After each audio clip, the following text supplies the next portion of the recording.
Olá, um bom dia a todos e a todas. Eu sou Igor Sacramento, pesquisador em saúde pública pela Fiocruz. Estou com vocês aqui desde o início da pandemia da Covid-19, discutindo e conversando sobre vários temas associados ao campo da saúde, considerando aí especialmente as ciências da vida e da saúde, a medicina, a enfermagem,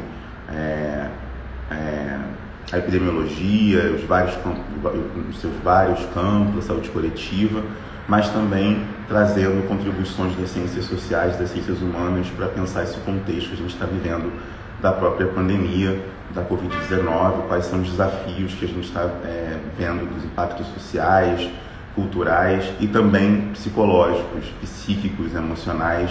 A gente vem tratando isso. E hoje nós vamos falar um pouco disso também com um médico psiquiatra e psicanalista, Luiz Sperry, que tem uma atuação de longa data já, mas também uma atuação importante num processo de divulgação, de comunicação pública do conhecimento científico, com colunas em diferentes veículos de comunicação, numa atividade que é muito importante. Eu gostaria de agradecê-lo por isso, por participar desta live, que tem como objetivo ser uma conversa, um bate-papo com pesquisadores, com cientistas, com profissionais do campo da saúde, tanto para levar uma informação segura, baseada em pesquisa, baseada em conhecimento, baseada numa trajetória de pesquisa, mas também mas também registrar para o futuro o contexto que a gente está vivendo agora, nesse atual momento. Já são 1 ano e 2 meses praticamente de pandemia no Brasil especificamente, a experiência dessa pandemia no Brasil especificamente, e a gente vai conversar um pouquinho sobre esse 1 ano de pandemia e a síndrome de Estocolmo, retomando aí um texto escrito pelo próprio Luiz, ali mais ou menos no 3º mês da pandemia, e vendo qual é a continuidade dessa sensação de será que estamos nos afeiçoando à própria pandemia da Covid-19? Será que estamos nos acostumando com essa situação de isolamento? Para quem está isolado, quais são as inúmeras formas de viver essa situação? A gente vai conversar com ele sobre isso. A nossa dinâmica vai permanecer a mesma. Eu vou fazer algumas perguntas e conversar com ele, tem várias questões aqui, mas vocês fiquem à vontade para poder fazer perguntas e comentários que eu vou passando para ele ao longo da conversa, tá bom? Mais uma vez, Luiz, muito obrigado.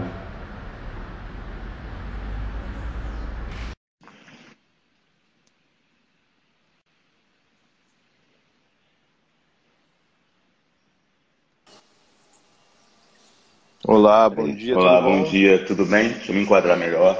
Tudo bom, professor? Tudo bem? Como é que você está? Tudo jóia, bom dia a todo mundo. Tudo tranquilo, na medida do possível. Logo de início, eu queria te perguntar justamente um pouco, você falasse sobre a sua trajetória, né? Você se formou em medicina, depois se especializou em psiquiatria. Eu me formei em medicina, vou contar um pouquinho. Mais alguma coisa específica? Perdão, te cortei. Não. E depois você fez a sua especialidade em psicanálise, se aproximou da psicanálise também. Queria que você falasse um pouco dessa trajetória. Eu me formei em medicina na Faculdade de Medicina da USP. Depois eu fui fazer a residência de psiquiatria. E trabalhei como psiquiatra há muitos anos, no SUS principalmente, no consultório. E aí nos últimos 10 anos talvez eu tenha me aproximado da psicanálise, a psicanálise se aproximou de mim, na medida que a psicanálise eu achava que ela refinava um pouco o meu jeito de trabalhar na psiquiatria. Só que a demanda foi crescendo tanto que hoje em dia eu posso dizer que eu sou psiquiatra, psicanalista, eu faço as duas coisas assim comumente assim na prática clínica. E estou no HC ainda, como médico supervisor do ambulatório didático de transtornos somatoformes, que é um ambulatório de histeria que tem lá, que é uma coisa bastante específica. Então. E tem uma questão interessante, que entre eu me formar e eu entrar na residência de psiquiatria, eu fiz um ano de infectologia, né? Então, né, essas coisas epidêmicas todas me interessam bastante. Eu quase fui Interessante. infectologista e Quase voltei foi no meio do infectologista. caminho. Eu Interessante. trabalhei muitos anos no Emílio Ribas também, né? Como psiquiatra do Emílio Ribas depois. Interessante. Queria também saber como que foi, tem sido para você escrever textos para diversos veículos de comunicação. Eu li alguns textos seu no UOL, Pois é, eu estava no escrevendo no UOL, blog. né? Eu escrevi Como lá é que foi até essa o experiência? segundo semestre do ano passado, depois eu saí, né? E não escrevi mais de forma regular em nenhum canal. Mas muito bacana, né? Muito gostoso. Sempre gostei de escrever tanto para revista. Tinha uma época que eu fazia bastante produção científica também, assim, e cheguei a fazer trabalho para a indústria de revisão bibliográfica, essas coisas, tal, quando eles lançavam um produto, então de artigo científico, e tal. Mas essa parte de escrever para o público em geral é muito mais gostosa, né? Assim. Sim, sim. Agora também tem aquela questão, né? Depois disso eu passei a respeitar muito mais os jornalistas, né? Quando eles escrevem alguma coisa tipo Caetano estaciona o carro no Leblon, porque é muito difícil você achar uma pauta interessante, né? Assim, com uma regularidade periódica. É muito difícil.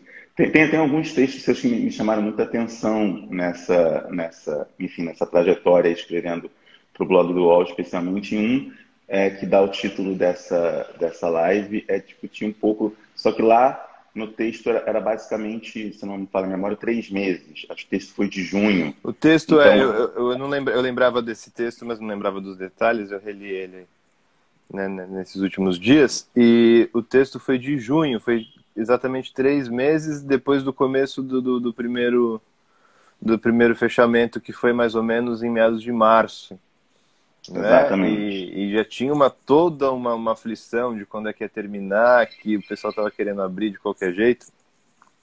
Eu mesmo voltei a trabalhar presencialmente nessa época, não por gosto, mas por pressão. Sim. E era uma situação completamente. A gente não tinha a menor condição de prever que a coisa ia descambar para o que descambou hoje, né? Já era uma visão pessimista que eu tinha na época um pouco, né, do desfecho das coisas, mas assim, eu não esperava que o negócio Então, fosse ficar tão hediondo assim. tão hediondo e tão grave. E nesse texto você fala que você trata de uma dimensão. A gente vai falar dessa dimensão catastrófica e hedionda da Covid no Brasil especificamente, Sim. como tem. A gente vai falar um pouquinho disso daqui a pouco, mas eu queria que você falasse um pouco dessa sua analogia do isolamento social com a síndrome de Estocolmo. Se, se você vê essa dimensão, nós estamos há um ano agora, né? Um ano, Sim. né, vivendo, experimentando essa pandemia, né? Nós estamos há um ano. Como é que você observa e analisa esse processo? Olha, talvez a síndrome de Estocolmo tenha se agravado, né? Assim, é uma analogia bastante imprecisa, na verdade, se a gente for ver, não é? Porque a síndrome de... Talvez não tanto. A síndrome de Estocolmo é uma coisa específica, né, referente a situações, né, de violência, de abuso, que a gente tem que...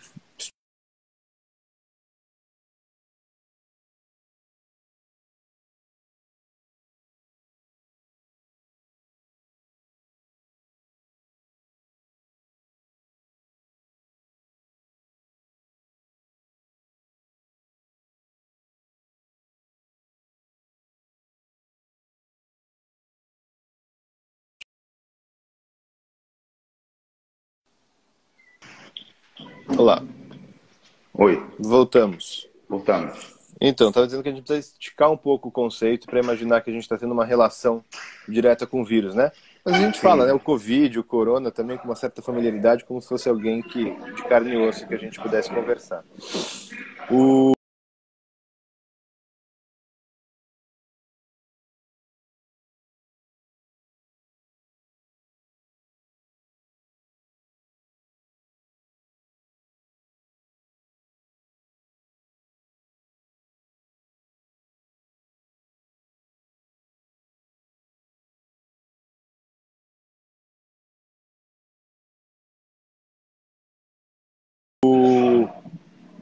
a gente tem uma coisa que me chama a atenção, que eu acho que foi por que eu pensei nisso, que em situações onde a gente vive algum tipo de estresse, algum tipo de pressão, a gente tem a tendência a ativar um lado masoquista nosso, né? De tentar curtir um pouco, né? E erotizar a situação. Isso é um conceito psicanalítico bem, não foi eu que inventei, isso é uma coisa bem estabelecida. A gente tende a erotizar a situação do abuso e da violência como uma forma de suportar, né? Não como uma forma de prazer primário, né? Mas assim, já que tá tão ruim, vou fingir que tá gostoso, né? E quem sabe eu acredite nisso. A gente fez muito isso e a gente continua fazendo muito isso, né? Talvez a gente leve, né, em alguns pontos, a uma cronificação desse tipo de funcionamento. Tem gente que fala, nossa, muito melhor ficar em casa. Essa semana, mais de um paciente me falou em terapia, né? Ai, que bom que não tem mais festa, tem que ficar cumprimentando todo mundo, tem que ficar encostando em todo mundo, né? Eu achei muito, muito curioso essa situação, porque na medida do possível é o que a gente mais sente falta, né? Essa coisa do contato, de estar perto, de estar junto. Então as pessoas invertem o jogo e falam, não, é gostoso desse jeito. E ficar isolado. Isso talvez seja uma das melhores soluções, né? Porque a outra solução, que a gente também vê aos borbotões, é a solução da quebra com a realidade. Exato. Não tem corona, toma cloroquina e vai pra frente, aglomera, festinha, vamos que vamos, né? Que é uma solução mais drástica, mais irreal e mais perigosa. Eu queria falar, na verdade, dessas duas soluções. Eu acho que é bem, bem importante isso. Uma delas é que eu fiquei lendo alguns textos especificamente de como que a gente pode ter uma tendência, isso está em vários autores, acho que desde de Freud também, essa dimensão de como lidar com tempos de guerra e de morte, enfim, alguns textos seminais do próprio Freud, que a gente pode ter um dispositivo de não querer lidar com a morte, né? Ou não reconhecer a própria dimensão da finitude. E isso leva a uma negação da realidade. Eu fico pensando se o que a gente está vivendo, né, em relação a tanto negacionismo, em relação a isso, não é bem assim, não se morre tanto de Covid, não tem tanta gente morrendo, não tem tanta gente, não é tão grave assim, é só uma gripezinha, enfim, e várias outras manifestações disso. Eu queria que você falasse um pouco sobre qual que é esse dispositivo, né, que faz com que as pessoas neguem essa realidade, uma realidade epidemiológica, uma realidade baseada em pesquisa, baseada na ciência. Como é que faz com que se negue essa realidade? Como é que você analisa isso do ponto de vista, né, psiquiátrico, psicanalítico, enfim, como você vê? A negação da realidade é uma coisa que já estava presente antes da epidemia, né? Assim, se a gente viveu aí nos anos 90, 2000, até 2010, mais ou menos, uma era da depressão, né, um funcionamento neurótico, etc., o que a gente tem visto agora é justamente uma mudança disso. Né? A gente tem uma coisa da pós-verdade, da guerra das narrativas, que já vem vindo muito forte nos últimos anos, né? Dizendo que os terraplanismos todos, né, que a gente costuma falar assim de uma maneira meio jocosa, mas parcialmente verdadeira, isso já tem acontecido. E acho que a pandemia só evidenciou isso de uma forma um pouco mais drástica. Que são, na verdade, se a gente for olhar por uma leitura psicanalítica, os jeitos que a gente lida com a realidade. Né, tem pessoas que têm, né, o Lacan falava disso, né, de uma macroestrutura mais neurótica, tem gente que tem uma macroestrutura mais psicótica. Uhum. E aí vai lidar, os neuróticos lidam, né, com a realidade, né, de uma forma de imaginar que o problema é ele, né, em última instância o problema do neurótico é ele, né, eu vou pegar a doença, eu não posso sair, eu preciso me preservar, né, a postura do neurótico em relação com a morte é uma postura de medo, que cai entre nós, né, e eu concordo com o Freud nesse aspecto, é o mais perto do saudável que você pode ter. eventualmente é exagerado, o pessoal passando álcool gel no saco de batata frita, Sim, né? Deixa sim. tudo 50, né? Que aí vai para um tipo de neurose que é a coisa mais obsessiva, mais hipocondríaca. Mas o psicótico perante a ameaça de morte, ele parte para o confronto, né? Que são, se a gente for Exato. olhar, se a gente puxa, né? Eu gosto de fazer essas coisas mais paleontológicas e mais evolutivas. Se a gente puxa para trás na evolução, são os mecanismos de luta ou fuga dos bichos, Uhum. né? Um Uhum. cachorro, né, finge de morto ou mostra os dentes, né? A gente tem essa coisa meio arcaica. Claro que a gente vai sofisticando isso de uma maneira muito mais interessante, muito mais complexa. Mas o psicótico, ele confronta, né? Não, eu tô ótimo, né? Eu tô ótimo, eu não vou pegar, isso não é bem assim, né? Tá exagerando, não sei quem, né? O pneu estourou na cara e botaram que morreu de Covid. Ele vai, né, moldando a realidade de acordo com essa situação. O problema é que tem uma questão que se impõe, tanto para um quanto para outro, que é a realidade, né? A realidade não quer saber se você é neurótico, se você é psicótico, né?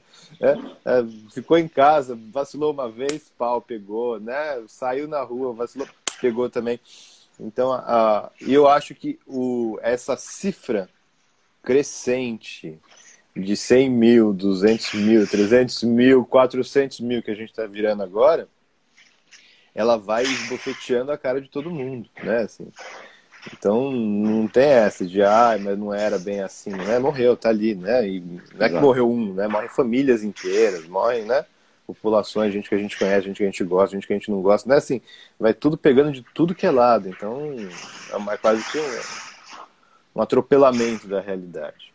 É, é interessante essa sua recuperação histórica, né, comparando com, inclusive com os comportamentos animais, né? Ou você finge de morto, ou você range os dentes, né? Comparando com um cachorro. Acho que a gente vive uma dimensão muito fortemente nessa polarização, né?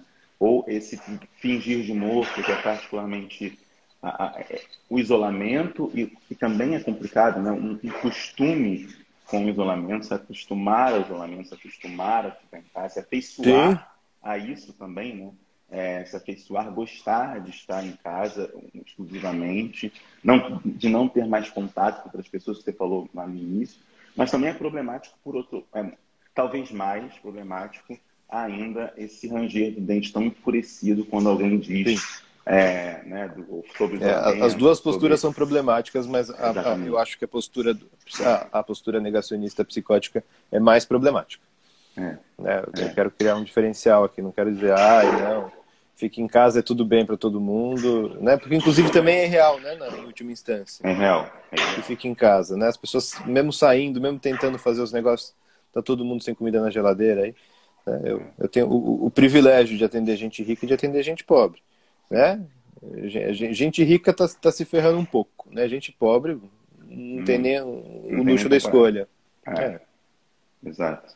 E a gente está vendo uma situação também, pensando nisso, nessa própria dimensão, que por muito tempo, Luiz, se falou de tomava-se a ideia de que a saúde mental é uma preocupação de classe média alta, classe média, pessoas ricas, etc. Tal, que isso não é uma questão que é mais uma questão de classe do que uma questão de fato, uma realidade. E a gente está vivendo, né, um momento de tanta ansiedade, de tanta ansiedade, depressão em alguns casos, pânico em outros. Quer dizer, a saúde mental há algum tempo ela já é uma tônica de vários, enfim, em vários campos, mas também sim. especificamente, eu acho que ao longo desse ano da pandemia nunca se falou tanto. Do ponto de vista dos professores, alunos, pais, das crianças que estão em casa e que não estão indo para a escola, e que não estão vendo seus amigos na escola, e que ficam com os pais que estão em casa trabalhando, quer dizer, cria situações extremamente inéditas e algumas desconfortáveis, mas outras ainda mais perversas, talvez, que é a dimensão da própria pobreza e de um aumento da fome no Brasil, a insegurança alimentar, pessoas não sabem se vão ter o que comer no final do dia, enfim, cria uma situação muito grande. Eu queria que você falasse um pouco da importância não só da reflexão sobre saúde mental nesse momento, mas para a preservação da vida humana, né? Essa discussão de saúde mental, lembrando um pouco da sua trajetória, né, no próprio SUS, o quanto que é importante a saúde mental como política pública, inclusive não como no âmbito do privilégio, como por muito tempo existe essa representação, esse estereótipo em relação à saúde mental. Eu estou falando de todo, desde a psicologia, da psiquiatria, enfim, da terapia, da análise, são vistas como algo, como um privilégio, não como direito. Eles façam um pouquinho disso. Pois é, a saúde mental tem uma série de peculiaridades, né, em relação às outras áreas, né, da saúde somática, né, e eu, talvez por ter feito um pouco de clínica médica antes, ter trabalhado bastante tempo em hospital pronto-socorro e ter trabalhado no Emílio Ribas, etc. Por isso, talvez eu me coloque, né, não à toa, estou no grupo de transtornos mentais somatoformes do hospital, né, talvez nessa interface entre o físico, né, eu tenho uma grande reverência pela psicanálise, mas eu tenho algumas críticas importantes também, porque isso tudo que acontece aqui agora não aconteceu em algum ponto da pré-história que o Homo sapiens virou sapiens, e antes disso não tinha nenhum psiquismo, e depois disso passou a ter, né, cavernas pintadas e toda uma cultura decorrente disso. Pois bem, na formação do sistema de saúde, o sistema de saúde, né, que está sendo bastante debatido agora por conta das questões de controle epidemiológico, ele tem uma série de defeitos, uma série de qualidades, mas eu acho que a saúde mental ele é muito inferior à qualidade, a qualidade e principalmente a abrangência do serviço de saúde mental é muito inferior a qualquer outro serviço do SUS, né? Assim, acho que é mais fácil você conseguir um transplante do que conseguir um atendimento de saúde mental como deveria, né? Porque o transplante tem um organograma, tem uma fila, tem os órgãos, tem a campanha de doador. A saúde mental não tem nada, não é assim? E assim, ficou essa cultura de que saúde mental é uma coisa de gente rica, porque é a cultura que a gente vive, né? Entre os ricos existe muita resistência ao tratamento de saúde mental. Agora, entre os pobres, assim, só chega quando tá mordendo, tá fumando crack, né? Batendo nas pessoas, etc. Uma crise muito grave, parou de comer, parou de dormir. Agora, a incidência de doença mental ou de qualquer doença é sempre maior nas classes mais baixas. Falta de dinheiro não te protege para nada. Então, assim, a gente tem uma incidência altíssima, serviços pequenos que funcionam de uma forma absolutamente lotada, que são a realidade, né, dos nossos serviços de CAPS aqui em São Paulo, com equipes precárias. Dificilmente você vai ver um CAPS com equipe completa, com terapia ocupacional, com o pessoal da reabilitação, com o pessoal da psicologia trabalhando no grupo, fazendo supervisão, como um equipamento de saúde tem que trabalhar, de uma forma integrada. Não existe isso. Psiquiatra prescrevendo, psicólogo fazendo uns grupões ali na medida do que dá, um acolhimento ali, encaminhamento. E uma crítica que eu faço, que é muito impopular na minha bolha, que grande desserviço foi feito também, né, pela questão da luta antimanicomial. Não que no sentido de desativar os manicômios, sim, mas no sentido que desfez-se completamente a rede de internação. Se eu tiver que internar um paciente grave hoje em dia, na cidade de São Paulo, eu pasto, né? Ah, mas é rico, pode pagar. Eu pasto igual, não tenho de internar. Né? Os hospitais bons que eu vou internar, eventualmente particular no Hospital das Clínicas, tem que pegar uma fila, né? Às vezes não dá tempo. Então, virou uma tragédia isso, porque foi feita uma política de desmonte dessas unidades que eram usadas de uma forma, né, asilar, quase no campo de concentração. A gente tem uma série de serviços, e inclusive esses serviços foram responsáveis, né, Juqueri, Barbacena, etc., foram responsáveis, né, por transformar a psiquiatria nesse bicho de 7 cabeças aí que ela se tornou hoje. Né? Vai para psiquiatria, você vai ser internado, você é louco.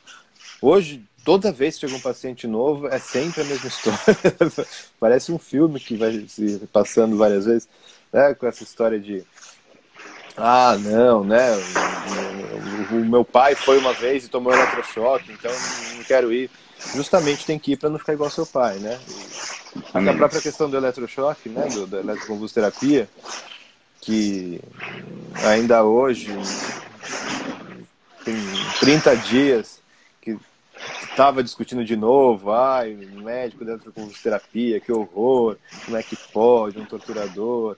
E aí, para aí vai essas coisas, né? Discussões que eram para estar sendo superadas e não estão sendo superadas porque não existe um interesse. É complicado, é mais difícil você fazer um serviço de saúde mental, você precisa de uma equipe muito mais qualificada do que fazer um pronto-socorro ou uma UPA de especialidades médicas.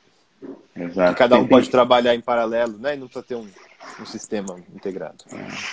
Exato. Achei bem interessante essa sua reflexão agora em relação em dois pontos. Acho que no primeiro ponto, em relação de fato há, né, uma falta de política pública que sustente efetivamente serviços públicos de saúde mental, né? Então, sem perceber, você falou da realidade de São Paulo, é muito semelhante à realidade do Rio de Janeiro. Assim, os CAPs, embora são muito importantes, né? Centro de Apoio Psicossocial, para quem está ouvindo, a gente está falando as expressões, são muito importantes, mas tem uma equipe muito reduzida, às vezes uma equipe que não é interdisciplinar o suficiente, como você falou, ter terapia ocupacional, ter o educador físico, ter, enfim, o psicólogo, ter o psiquiatra, tem um conjunto de profissionais que vão contribuir para a saúde mental e para o bem-estar desse paciente no momento, especialmente no momento não só de crise, mas na construção de um tratamento. Então, os CAPs em geral são esses grupões e ficam assim, quer dizer, falta a compreensão por parte dos gestores das políticas públicas da importância da manutenção disso. E, por outro lado, tem essa dimensão que você falou muito bem, não é contrária à luta antimanicomial, que tem dimensões importantíssimas em relação, né, à denúncia do tratamento como as pessoas que sofriam, e a violência com que elas sofriam. O próprio sistema, né? O próprio sistema, ele não era feito para tratar. Exatamente. Né? Mas isso levou a um desmonte, né? Exatamente. Que nada foi botado no lugar, né? Assim, ficamos sem setor terciário. Exatamente, né? Então, esse ponto que eu ia chegar, quer dizer, então você tem teve uma crítica muito importante em relação a essa denúncia que não era para tratar, mas, ao mesmo tempo, você tem uma dimensão que não é a quantidade não tem complexidade, não tem tratamento de complexidade. Pessoas em situação de crise, pessoas em situação, né, de transtorno psicótico ou neurótico, ou com uma situação de abstinência ou uso abusivo de drogas. Essas são situações muito críticas, né? Em que você não tem a quem recorrer. Não tem Sim, é que nem tratar coronavírus sem UTI ou sem oxigênio. Exatamente. Né? A gente precisa do serviço de alta complexidade. Porque o pessoal fica, não quero internar, mas eu quero ver, né? Quando o familiar surta, né? E o próprio pessoal da psicoterapia e da psicanálise também, né? Porque é o manicômio, porque é a violência, etc. Tá, mas quando o cara surta, né? Se o psicanalista for lá e resolver, né? Na psicanálise não tem problema nenhum, né? Me ajuda muito. Mas não vai, né? Chama o psiquiatra, chega a família com os olhos desse tamanho, assim, doutor, vamos internar, pelo amor de Deus, tá querendo se jogar, pegou a faca, né? Saiu correndo atrás do bebê. Umas coisas assombrosas que a gente precisa fazer um negócio, né? Pra todo mundo ficar vivo. Né? A internação psiquiátrica, via de regra, é para todo mundo ficar vivo. Ou para a pessoa conseguir tomar o remédio, para a pessoa não parar de comer, não morrer, etc. Eu vou voltar um pouco agora. Isso que a gente está falando de realidade de Rio de Janeiro e de São Paulo. Sim, né? Sim.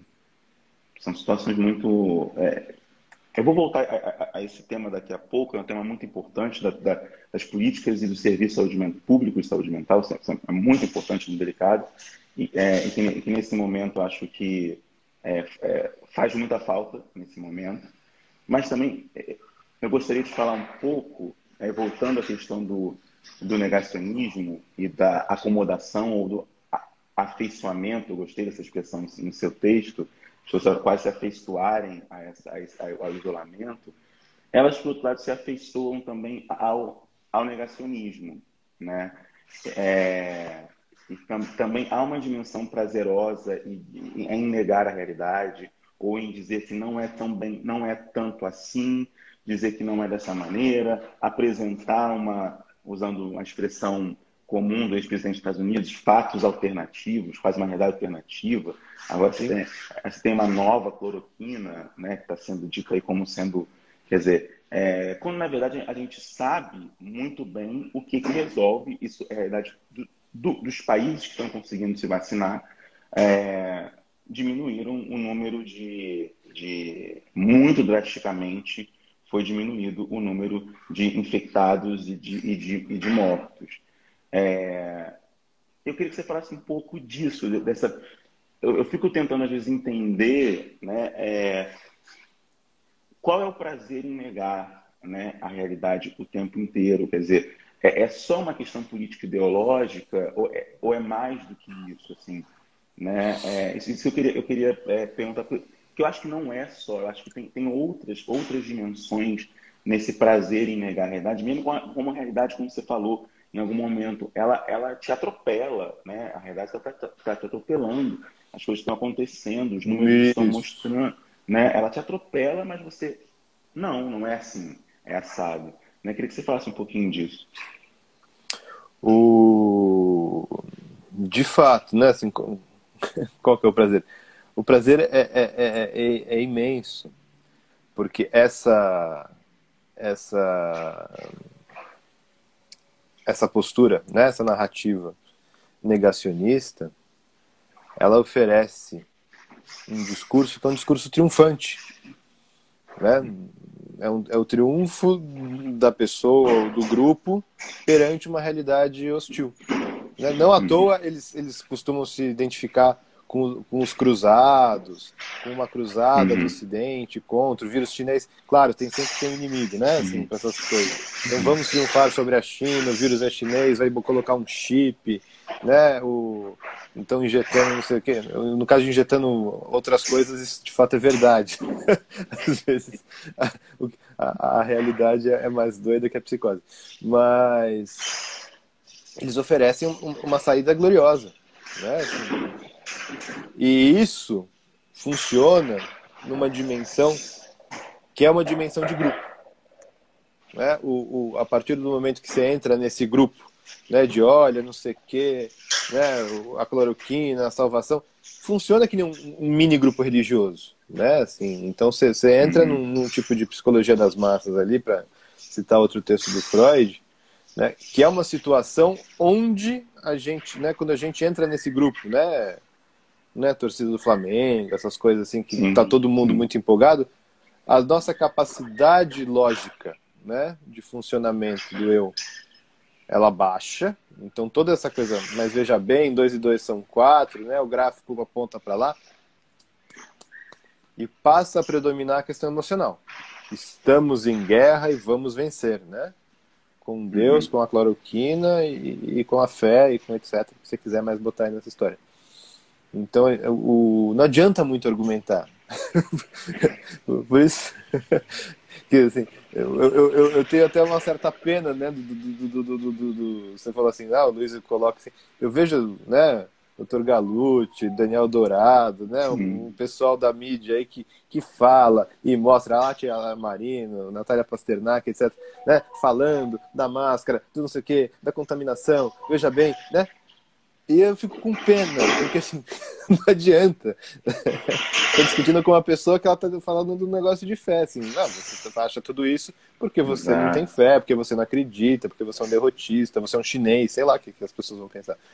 Mas não, né? Você é petista, comunista, etc. Exato. Então entra tudo numa coisa assim, que você é, de onde que você veio, e o argumento lógico ali não tem nenhuma importância. As pessoas fazem textões enormes que não são lidos. Não, tem uma coisa interessante que você falou. E o que é ruim também, porque essa situação, ela joga, né? Nós neuróticos, temerosos, ela joga a gente numa postura também que a gente fica muito blindado, né? Então a gente fica difícil da gente rever as nossas posturas. E quando surge alguma coisa assim, mas será que é mesmo? A gente fala, não, né? A gente fica tão arraigado na nossa trincheira, porque a gente é obrigado a ocupar um papel de trincheira, porque a gente está sendo atacado, né, por esse tipo de pensamento, que a gente fica não impermeável, mas é muito mais difícil, né? A gente pensar, ah, mas será que o jeito da Suécia lá de largar todo mundo, né, na boiada não é um jeito bom? Os próprios suecos tentaram e viram depois que não era bom, mas a gente só viu que não era bom depois que eles tentaram, né? Na verdade, o que os suecos tentaram fazer foi o que a gente tentou fazer aqui na prática, né? Que não é dito abertamente, mas é a política do rebanho, né? Deixa todo mundo pegar, uma hora isso aí acaba. Sim, tem uma questão que também é parte desse negacionismo, né, que você falou. Tem algumas perguntas aqui, alguns comentários. Eu vou fazer já já. Mas tem algumas que eu fico pensando nisso muito. Eu vi, né, muito uma lógica da experiência. Eu vivi, eu senti, eu sei. Fulano de tal usou, né, tal medicamento, ivermectina, cloroquina, seja lá o que for. Ozônio, na época do ozônio, eu vi na ozonioterapia, também teve isso, né? A ozonioterapia teve, e no ano passado ainda teve esse boom do uso do ozônio. Eu não sei de onde te tirou, realmente, quando eu percebi já estava circulando isso. Não sei muito a origem de estudos, etc., não consegui achar, mas começou a circular, enfim, prefeitos, governador utilizando. E aí eu fico pensando nessa dimensão da lógica da experiência, que ela também é emocional. Quando você falou dessa dimensão, que essa racionalidade, ela dá lugar, nessa psicologia das massas, nessa dimensão coletiva do grupo, né, que um grupo do nós quase se junta contra eles, né, contra o outro, contra o inimigo, aí classificado como inimigo, nessa classificação como inimigo. Queria que você falasse um pouco dessa dimensão do quanto que a experiência ela tem sido, eu diria que nos últimos anos, sendo colocada como mais do que análoga ao conhecimento científico, baseado em evidência, enfim, o termo que a gente quiser usar aqui, baseado em metodologia, teoria, pesquisa e tal, para um outro tipo de conhecimento, que é o conhecimento empírico, conhecimento prático, conhecimento do que eu estou usando ou fazendo, ou que eu vi alguém usando, etc. E se você falasse um pouco disso, se isso também contribui ou não para o negacionismo. Quem alimenta quem? Essa lógica. Mas você diz a respeito do funcionamento dos profissionais de saúde? Também. Isso que eu ia te perguntar também. Tanto das pessoas, né, leigas, em geral, que têm utilizado esses medicamentos, o tratamento precoce, sem qualquer evidência, mas estão usando porque observaram que é um parente, um amigo, deu certo. Não sei quem tomou e deu certo, sim. Eu não sei quem tomou e deu certo. E nos próprios profissionais de saúde, né? Médicos, enfermeiros, enfim. São vários os casos em que a experiência pessoal da clínica é quase como se fosse, eu dei para o meu paciente e melhorou, então isso é como se fosse uma pesquisa randômica, com todos aqueles... É como se fosse a mesma coisa, né? É como se fosse a mesma coisa. Pode dar certo por vários motivos. Vários motivos deu certo. Talvez menos pelo medicamento. Por outras questões biológicas, fisiológicas daquele indivíduo que deu certo. Mas, enfim, queria que você falasse um pouco disso, de como que se dá isso tanto entre pessoas leigas, digamos assim, não profissionais de saúde e profissionais de saúde, se mantém esse negacionismo baseado na experiência. Acho que essa é a minha pergunta. Não sei se eu consigo formular bem. Igor, isso, tanto entre os profissionais de saúde quanto entre a população em geral, a gente tem uma tendência a fazer o que a gente viu ser feito, né? Quantas pessoas, né, hoje em dia não se tratam, né, com a receita da avó, com o remédio do não sei quem, o vizinho tomou, né? Isso acontece muito, até em psiquiatria, né? Ah, minha vizinha, quando você pegou esse diazepam? Ah, minha vizinha estava tomando, ela me deu, né? Onde você tomou isso aqui? Às vezes não é o remédio certo, né? Por que você está tomando antidepressivo? Ah, minha vizinha estava tomando, ela estava doente, com uma doença mental. Não, tira, faz efeito contrário, né? Porque as pessoas tendem a repetir, né? O ser humano tende a repetir, a gente aprende as coisas imitando o pai, imitando a mãe, fazendo as coisas. E a gente, obviamente, a gente vai repetir as experiências que deram certo. Se as experiências começam a dar muito errado, talvez a gente comece.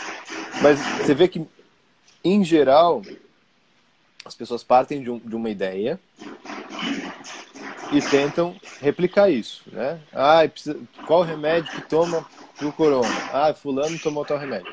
Ninguém vai fazer uma pesquisa científica, inclusive as pessoas não sabem fazer. Os médicos não sabem fazer. Exato. Os primeiros estudos de medicina baseada em evidências são dos anos 70. E foram trabalhos que foram feitos, teve um trabalhos pioneiros aqui no INCOR a respeito da questão era da revascularização, eu acho, do transplante, alguma cirurgia cardíaca invasiva para pacientes graves, e viram que o grupo controle que não operava tinha um desfecho melhor. E o pessoal da cirurgia ficou enlouquecido. Falou, por favor, não publiquem, que a gente está tentando aperfeiçoar a técnica, e aí você vai matar, não sei o quê. Porque o negócio se vendia como, e agora você pode fazer pontes de safena. Matava mais do que não fazer a ponte de safena. O risco cirúrgico era maior. Ou seja, né, de lá para cá, para a minha geração, são 2 ou 3 gerações de médicos que aprenderam naquela época e se viraram professores, e não... Então, assim, a comunidade médica e científica não está acostumada a pensar. Todas as nossas políticas de saúde que melhoraram a saúde da população de fato, né? Adesão, vacinação, coisa de alimentação, isso tudo foi feito com um esforço muito grande de uma política durante muitos anos. Né? Eu imagino que se tivesse um discurso único, né? Do governo e da comunidade científica falando assim, né? Coronavírus se trata do jeito tal, tal e tal, né? Siga uma tabela simples, porque também não tem nada muito complexo para se seguir, a situação seria muito melhor, né? Acontece que o governo inventou, né, pegou artigos, né, de má fé, né, que parte-se daquela história lá daquele médico francês, Didier Raoult, né, que é um picareta completo, né, e seus desenrolares todos para tentar vender uma teoria que não tem nada a ver com saúde pública, né, uma teoria com um fim político, e criou um dissenso, né, inclusive a comunidade médica, né, tem uma posição política muito bem desenhada nesses últimos anos. Então a comunidade médica se dividiu, e assim, para um leigo, uma pessoa comum, é muito difícil você saber se, né, a doutora lá de Porto Seguro, que defende tratamento precoce, tem razão, ou a Natália Pasternak, né, porque vai chegar no WhatsApp vídeos, ela vai ver o vídeo, né? Qual vídeo você vai preferir acreditar? Um que diz, não tem remédio nenhum, fique em casa, lave as mãos compulsivamente e reze para tudo acabar? Ou um que fala, não, esse remédio eu já usei com 50 pacientes e todos eles sobreviveram. É muito mais saboroso, né? Eles estão um passo à frente. Eles vendem o discurso triunfante.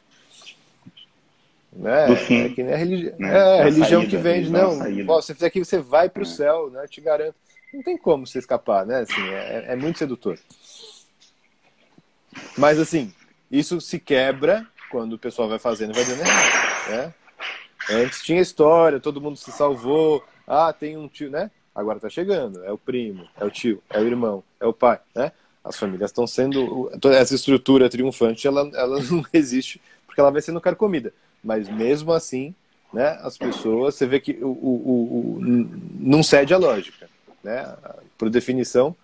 Uma psicose é um delírio, dentro da psicose é um pensamento que não cede ao argumento lógico. Você fala, mas ele tomou a cloroquina e morreu, né? A pessoa fala assim, mas talvez ele não tenha tomado a dose certa, né? Demorou para tomar, não tomou o suficiente, parou antes, o médico deu um outro remédio. Então, assim, Não é assim que Não você vai sai. derrubar.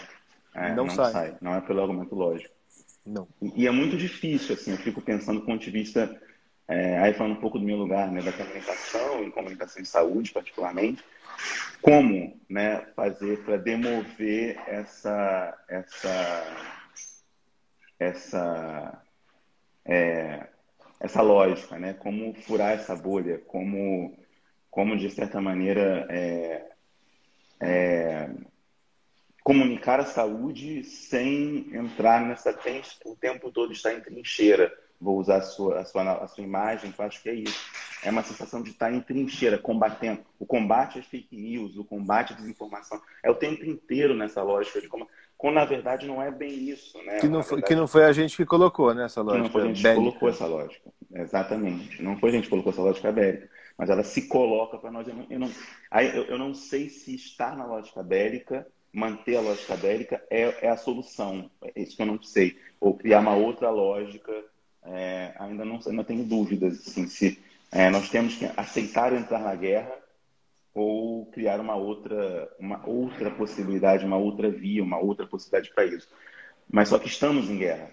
Então, ao mesmo tempo, né, estamos em guerra. Então, não podemos nos isentar dela, por outro lado. Eu vou passar aqui para algumas perguntas, já pedindo desculpa pelo barulho que me surpreendeu também aqui agora. Então, já pedindo desculpas de antemão pelo barulho. Vou tentar pedir para que, enfim, diminua um pouco. Peço desculpas. Achei que fossem chegar... Eu acabei de me mudar, então são móveis novos e eu pensei que fosse chegar mais tarde. Tá? Peço desculpas por isso. Bom, tem algumas perguntas aqui.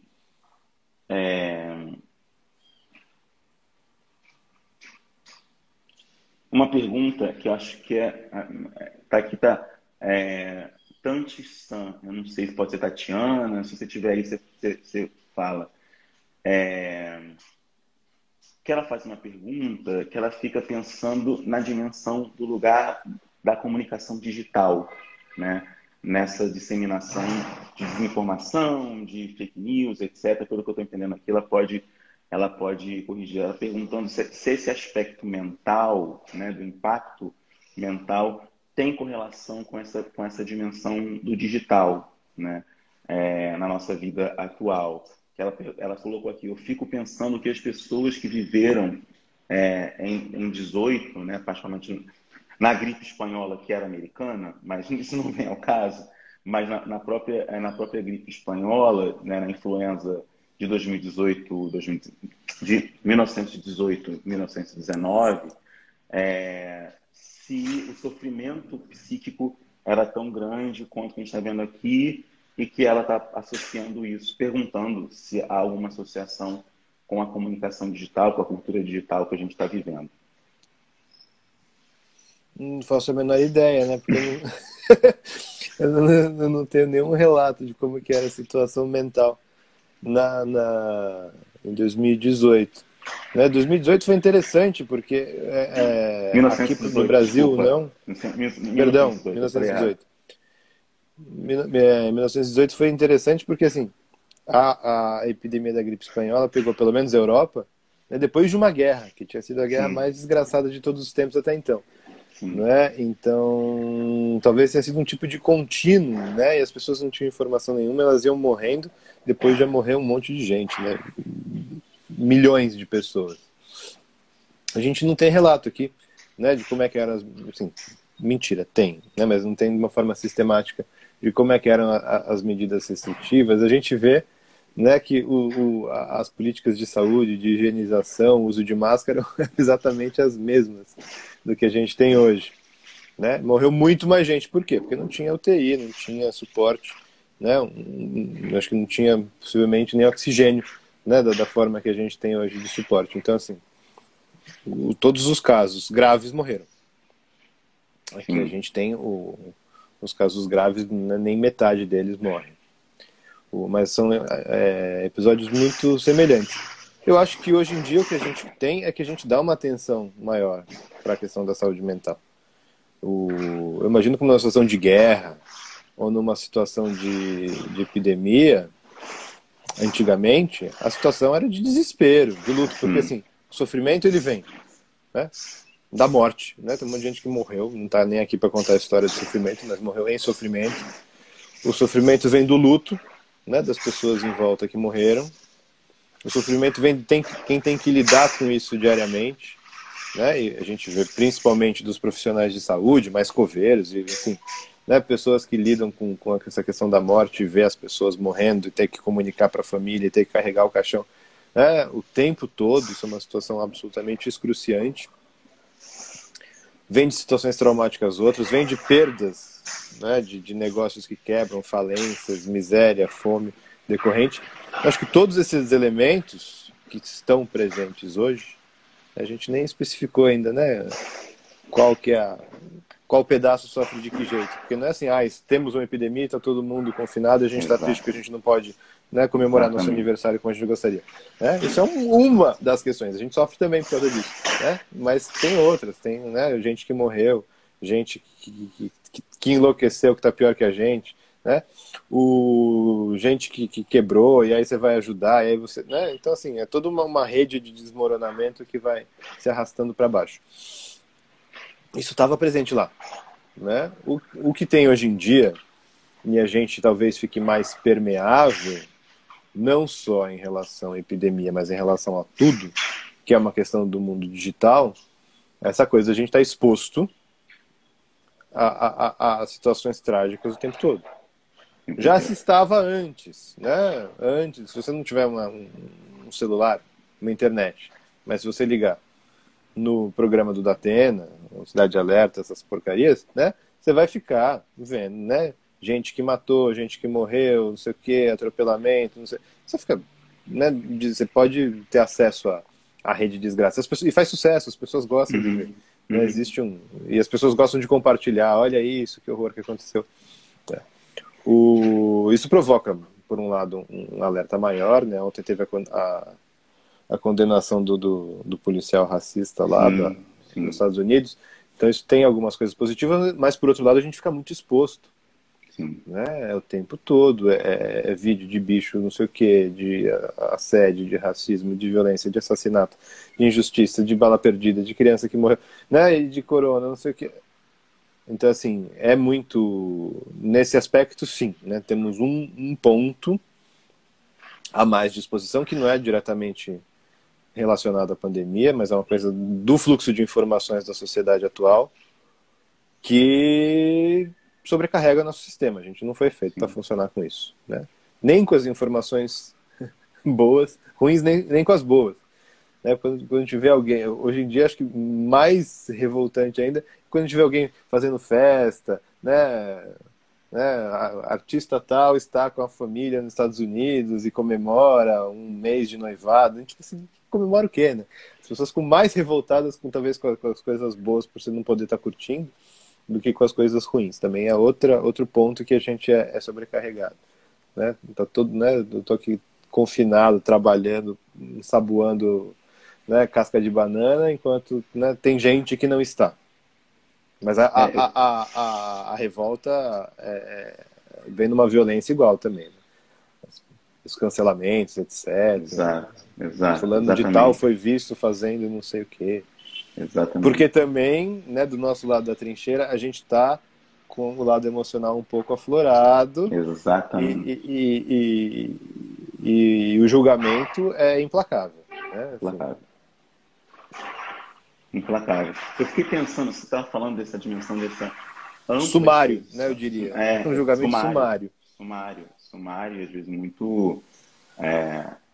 É muito complicado, porque a gente acaba reproduzindo a lógica que criticamos, né? Da falta de escuta, falta de empatia, falta de acolhimento, de percepção do outro, enfim, todas essas dimensões que a gente, né, que temos como valores básicos, a gente usa como elemento também de crítica, de negação do outro, de deslegitimação completa do outro, enfim. Eu fiquei pensando, nisso que você falou me chamou muita atenção nessa dimensão do excesso de informação, do fluxo de informações, etc. Você pode dizer que não tem a resposta, mas enfim, eu fiquei pensando o quanto que isso ao mesmo tempo que nos afeta e nos sobrecarrega sensorialmente e às vezes emocionalmente, também nos acostuma a ver a tragédia, a ver a morte, a ver o desastre de Mariana, depois de Brumadinho, depois da pandemia. A gente vai meio que se acostumando e eu não sei se... e a gente não consegue reagir com tanta indignação quanto da primeira vez, né? Fica quase numa pasmaceira de coisas que estão acontecendo, de assassinato de criança, de pessoas passando fome, enfim, é uma quantidade tão grande de coisas acontecendo, gente morrendo, muita gente morrendo e as pessoas não podendo velar os seus mortos, né? Isso produz sofrimento, não há dúvida, no curto, no médio e no longo prazo. Você não poder velar o morto, não poder abrir o caixão por conta da Covid, isso produz, né, assim, um sofrimento de reserva, né? Está reservado aí. Isso tem acontecido bastante, né? Das pessoas se queixando. Eu queria que você falasse um pouco disso, assim, se a gente vai se acostumando com esse estímulo tão grande ao sofrimento, assim, a ver a tragédia alheia e se indignando menos, se colocando no lugar do outro menos, se tem alguma relação com isso. Pode falar, Igor, é uma besteira que você está falando? Enfim, fica à vontade, é só porque enquanto você foi falando eu fui pensando nisso, especialmente nos programas policiais, né? Que são tão espetaculares que às vezes eles nos afetam, mas não nos mobilizam com revolta, talvez. Sim, mas isso já vem acontecendo, não é? Até o ano passado, antes da pandemia, a gente tinha normalizado 50 mil mortos de tiro no país por ano, né? De morte matada. Sim. E era, existe a violência, é uma questão, né? Foi até uma questão que vem se trabalhando aí na esfera política nos últimos anos, né? A questão da segurança pública, mas normalizou-se, né? Em algumas regiões do Rio de Janeiro e de São Paulo também, né? Que você marca a coisa para antes do tiroteio, para depois do tiroteio, né? Assim, essa hora não dá para ir porque, né? Vai ter polícia, vai ter, né? Então, assim, e ok, né, assim, aqueles vídeos que as crianças na escola, né, deitadas no chão, porque tá tendo tiroteio perto, aí levanta, depois continua, né, assim, é uma situação muito grave. Agora, assim, se não normalizar isso em alguma medida, a gente não vai para frente, né, é que nem alcoólatra, que começa tomando uma dose de cachaça, toma duas, toma três, logo tá tomando a garrafa. Não é assim, se o seu organismo não der conta de lidar com aquela toxicidade toda que está entrando para dentro, né, você toma 2 copos, chapa, você morre. Né? A tolerância é uma ferramenta adaptativa que a gente tem para conseguir lidar com doses crescentes, porque assim, eu imagino que, voltando para nossa ancestralidade, tinha tempo que era ruim, tinha tempo que era horrível, né? Assim, né? Deu uma seca não sei aonde, você sai com uma tribo, né, de 50 negros de um lugar para ir para o outro e vai morrendo gente. Se você parar e entrar num luto muito profundo para cada um que morre, né, acabou-se, né? Então, assim, a gente tem uma tendência, que eu acho que, né, é evolutiva também, de ir se acostumando com as situações e conseguir seguir em frente, não vou dizer, né? A gente não está negando que as pessoas estão morrendo, que a situação é terrível, mas a gente tenta, de uma certa forma, seguir em frente. Quando a gente fala assim, nossa, vai chegar em 1000 mortos, né? Vai chegar em 10 mil, que horror, né? Na beira do Everest ali, assim, absolutamente chocado, porque era uma coisa que era muito fora do nosso comum, né? E hoje em dia, a clínica que eu trabalho fechou 15 dias, entre 20 de março e 5 de abril, e abriu de novo, sendo que a gente ficou 3 meses fechado no ano passado, né? Eu falei, tem certeza que vai abrir? Ah, não, tem. Não é assim, do ponto de vista epidemiológico não faz sentido nenhum, né? Mas mostra uma normalização, e os pacientes indo, né? Aquele monte de paciente idoso, aglomerado de espera, né?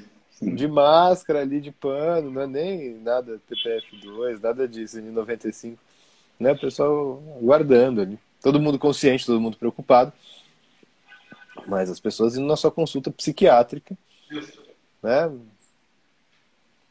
Numa situação dessa gravidade. Então, por um lado é até negativo, né? Porque a gente não era para estar tão normalizado. Exatamente. Mas aí segue uma série de pressões, né? Assim, a pressão do eu não aguento ficar, né? Normalmente eu erro nas minhas previsões, né? Assim, todos os meus palpites eles vão por água abaixo. Eu sou um péssimo vidente, futurólogo. Alguns eu acertei, né? Naquele texto de Estocolmo tem algumas coisas. Sim. E tem um texto que eu comento uma vez, que é um artigo britânico. Eu não lembro se era um artigo científico ou se era um artigo jornalístico da BBC, que eles falavam... Acho que era um artigo da BBC citando uma previsão do National Health britânico, que eles previam, o Serviço de Psiquiatria britânico previa uma tragédia psiquiátrica. Eles falam um tsunami de suicídios, que eles falavam que ia ter. Vai ter um tsunami de suicídios por causa desse confinamento, as pessoas não vão aguentar, vão ficar deprimidas e vão acabar se matando. Que é uma teoria que faz até um certo sentido, né? Dessa vez eu truquei, eu falei, não vai ter, né? Não vai ter porque tem uma alternativa, tem uma válvula de escape muito aberta, que é simplesmente sair na rua, né? Ninguém vai enlouquecer e sair pela janela, as pessoas vão sair pela porta, que é o que as pessoas têm feito muito, né? Você vê o cara, né? Ele está saindo, né? O cara está saindo porque ele não quer sair pela janela. Exatamente. Né? Sai quem não aguenta. E quem tem que, né? Por uma outra imposição. Exatamente. Mas isso é uma das pressões, né? Que leva a pessoa a sair. Né? A outra pressão é o medo diminui, né? Porque não sei quem está trabalhando, não pegou. Aquela coisa da experiência, né? Você vai testando. Os nossos pais. Eu fiz isso, não aconteceu, eu fiz aquilo que você está fazendo. Isso. É o que a gente chama, clinicamente, terapia de exposição controlada. A gente usa para tratar fobia. Né? Vai até a esquina, volta, vai até não sei aonde, volta, tá tudo bem, vamos tentar mais um pouquinho. É o que a gente vem fazendo empiricamente. Claro, e agora a gente tem uma nova questão que é uma luz no fim do túnel, né? Um túnel um tanto tortuoso e uma luz um tanto questionável, que é a questão da vacina. Né? Que a gente nem falou dela aqui hoje, né? Mas é uma luz real. Né? É uma luz real. Luiz, eu gostaria de agradecer muitíssimo, assim, a gente já está... Agora que eu me dei conta, já está em 1 hora de conversa, de bate-papo. Foi muito bom. Tem várias outras perguntas que eu fiz e eu vi aqui que vamos marcar várias outra. Questões. A gente combina outra. Muito gostoso. Vamos combinar. Foi muito bom conversar com você. Foi um grande prazer. Como eu disse desde o início, é um bate-papo. A ideia é que a gente possa conversar, não é... Né? Não em termos acadêmicos, assim, mas é conversar mesmo e interagir. Eu também, Cida, nem senti. Eu vi aqui uma hora e tal, e até mesmo para deixar essa live salva e as pessoas poderem ver, acho que um tempo de 1 hora é um tempo bom para que as pessoas possam acompanhar depois que a live terminar e ficar salva.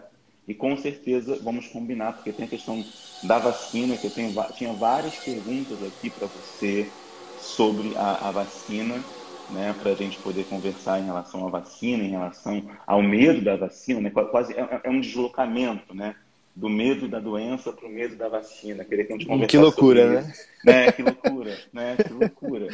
Mas tem acontecido, né, muito, muito intensamente. E a gente pode marcar outra, vou conversar com você para a gente marcar outra para falar disso especificamente. Eu fiz a pergunta, mas eu sabia que não ia caber, né? Colocar várias perguntas aqui, fica para uma outra conversa. Foi um prazer enorme conversar com você, foi muito bom, a gente combina outra com certeza. E agradecer a todos aqui que estiveram até agora. Obrigado, todos e todas, especialmente todas pelo que eu estou vendo aqui, comentando. Muito obrigado a vocês. A gente vai marcar outra conversa sim, a gente divulga para vocês. Muito obrigado, Luiz, mais uma vez, por compartilhar sua experiência e seu conhecimento. Valeu mesmo. Gente. Obrigado. Tchau, tchau. Tchau, tchau. Obrigado a todo mundo aí. Valeu pela presença pela paciência. Foi ótimo, ótimo, valeu.